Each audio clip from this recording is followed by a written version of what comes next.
Today's not the best day for me to be filming a video, but I believe that in every situation, there's a lesson that can be learned from it. So what we're going to share today is the lesson that you can learn from starting messy and starting now. So if you're building your personal brand, you're not going to have the perfect setup. You're not going to have all the equipment that you want. You're not going to have the beautiful background that I don't have behind me that you see in everybody else's videos, because you're just not there yet. You have to start making some money with YouTube and your personal brand, and then you can start reinvesting some of that money into other stuff that's going to help you grow your personal brand and help you grow your channel and all this stuff, better equipment, better microphones, all these things combined. But the problem that stops so many people in business, not just building your personal brand, but any type of business that you're thinking about starting, is that they're always waiting for the situation to be absolutely perfect. And that is probably one of the biggest mistakes that anybody can make. When you're starting your business, you have to understand that most likely you're gonna suck for a while, because the people that are at the top, they've been doing this for a long time. You just don't see the beginning stages because nobody really talks about it anymore, where they grew through that awkward stage. It's like a kid growing up and you're in your early teens and everything's just kind of awkward. That's exactly what it's like when you're starting your YouTube channel. That's exactly what it's like when you're starting your first business, or maybe even your second or third business. Everything's just a little awkward because you're not comfortable with it yet. You don't know what you're doing really. You're just kind of guessing and putting pieces together and seeing what works. And especially with YouTube, you have to make a lot of videos to really understand what your vibe is, like who your people are and what you want to talk about. And you're not going to really know that unless you spend some time actually making videos.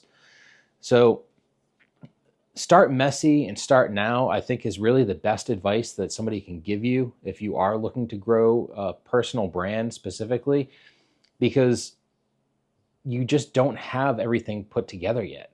So I'm about 70 videos into my journey of building this YouTube channel. And I really ramped it up in the last probably month and a half to 2 months.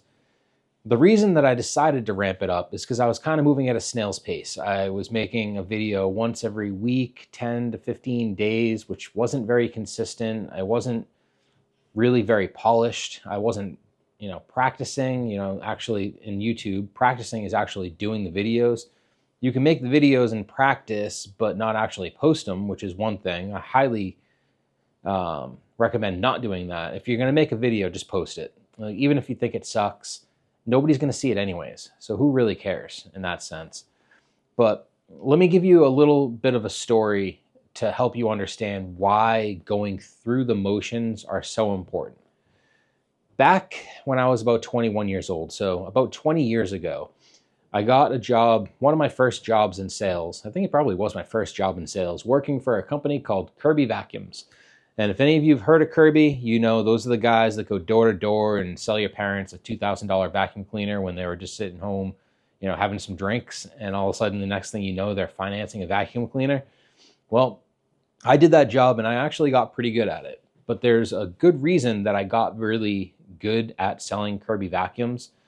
First off, they make an incredible product. So that makes it a lot easier. I have a Kirby that I got from the company as a prize 20 years ago, and I'm still using it today. I haven't had to go and buy 4 or 5 other vacuums since then. And the nice thing is I didn't spend all that money on it. But the guy who trained me was actually a friend of mine who was working with the company. And he kind of recruited me from the pizza shop I was working at to go and work with him and shadow him.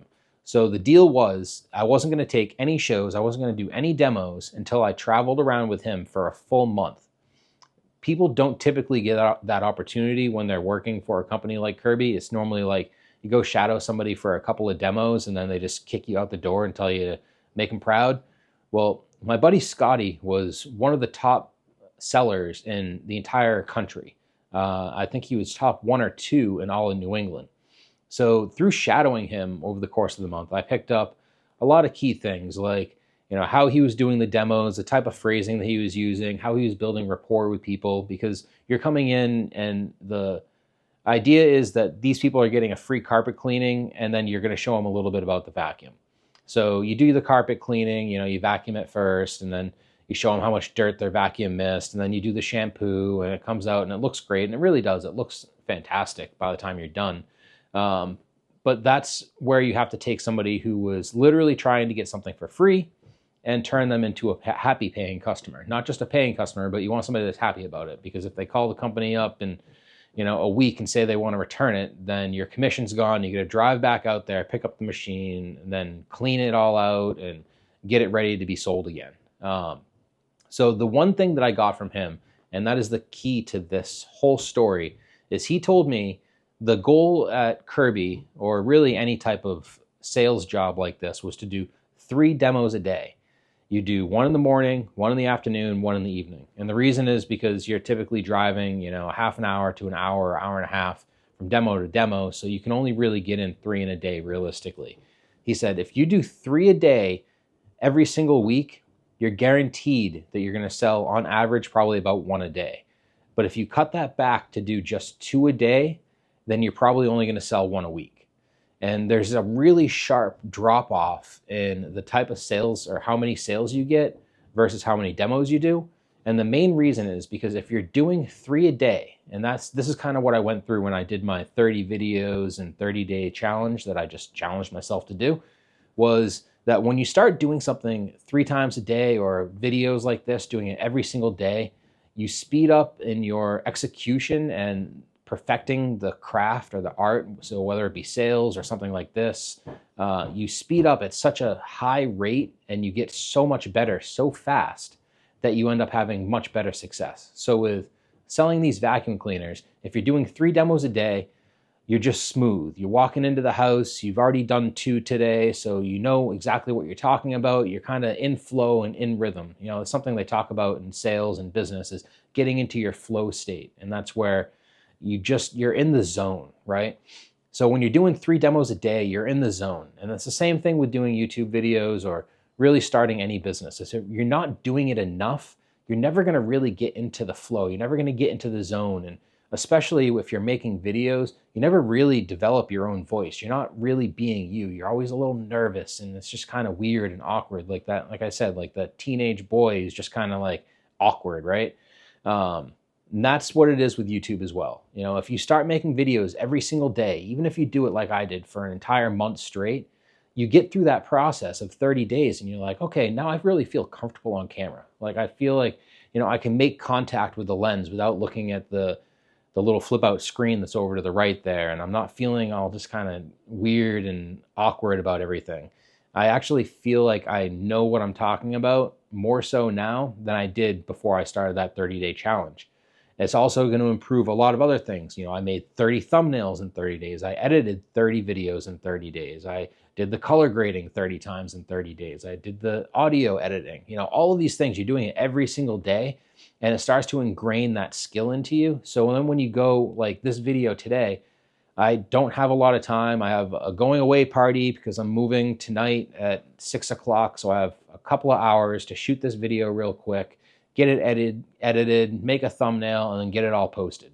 I don't have a lot of time. Plus, I'm not sure if you hear any of the banging and knocking next door. They're using sawzalls and hammers and pry bars, and they're like ripping an entire kitchen out in the other side of the duplex that I'm living in. So it's really loud on top of it. But because I've practiced so much and I've made all these videos, it's just starting to be second nature to me at this point. The whole idea of growing on YouTube is, first off, just being you. The people are going to connect with you.